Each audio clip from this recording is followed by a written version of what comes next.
Hello and welcome to Simon Says Artwork. In this video I'm going to be doing an ink first hatching doodle in this little sketchbook here. It's only small and I've got a few pictures in here. I'll show you, I'll do a quick flick through. I'm up to this page, so let's get started.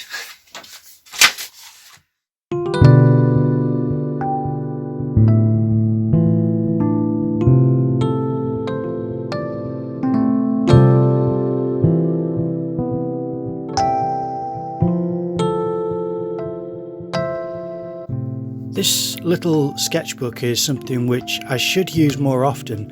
I do really like the size of it, and the thickness of the paper is quite nice. That was a sketch which I did from an event. That was just an experiment with pencil using an eraser to cut lines through. This was a bit of artist block where I was just trying to get through and make something looking like something. I abandoned that skeletal drawing. I should really continue it at some point. That was a plan for a painting, the Boris Johnson video I uploaded, which you can check out on this channel. That's obviously Drawing from Imagination Part 2. I say obviously, if you've seen it, it is. That's a sketch I started and didn't finish, and then that's as far as I got in the sketchbook. So this next page is where I'm up to, and I had no plan for what I was going to do, aside from the fact that I thought I should really reacquaint myself with hatching and cross-hatching, because I've made a couple of videos about doing that, and it's been years since I've just done a drawing without doing an outline or anything too figurative, and just let the lines, you know, kind of drift around the page and just do it for the pure joy of drawing and focusing on the pattern that emerges. And that's all that happens really.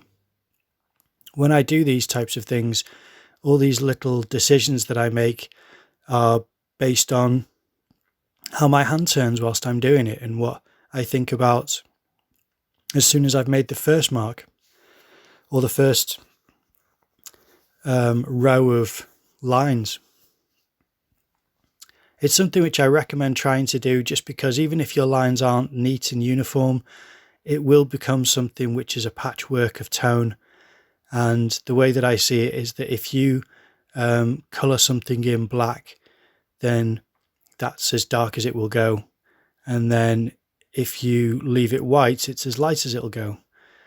And then the in-between is based on how close together the lines are. So on the top center, you can see the lines are quite close together. So that's darker than the lower left or the upper right. You can see that the lines are further apart and there's more white that comes through. And that's the main illusion that I like to play with, is what you can see and the shapes and the forms that you can create using contoured lines. And that's what I'm doing here, is curving lines around and then letting that guide me to create forms from that thing, from that movement, I suppose. And then I do a bit of cross-hatching in between that you can see, because I wanted to suggest light not reaching that area, I suppose. Because I'm doing these shapes, I wanted it to suggest that there was a light source on the surface. It's all just playing around with what you can make the eye believe. With marks and marks and marks, it just creates this landscape. And I'm still at a point where I think, oh, am I doing too many uniformed lines? Is this not going to look like a surface now? Because everything else I've done is shapes. And then if you keep going and you just go with the process and try to apply certain decisions and marked areas, it will create a surface and a shape. It will take a little bit of knowledge about 3D form, which is just to say that, you know, the way that things turn and how to suggest volume, which is basically just the weight of something really. The length and girth of something is the volume, I suppose. The actual size of it regarding its bulk as well as its length and its height. So That's a lot of what I apply to these, is things that I've practiced from figurative studies. But then when you use them in abstract work, it is interesting to see what you can do with the marks that you have. A lot of my inspiration is still derived from Peter Draws. I love the little marks that he makes and the decisions that his decisions throughout his drawings are always fascinating. So I try to make decisions that are out of the ordinary, just like those contoured lines that I've just done there aren't aligned with the marks that I already made, and I'm thinking, what happens if I do that?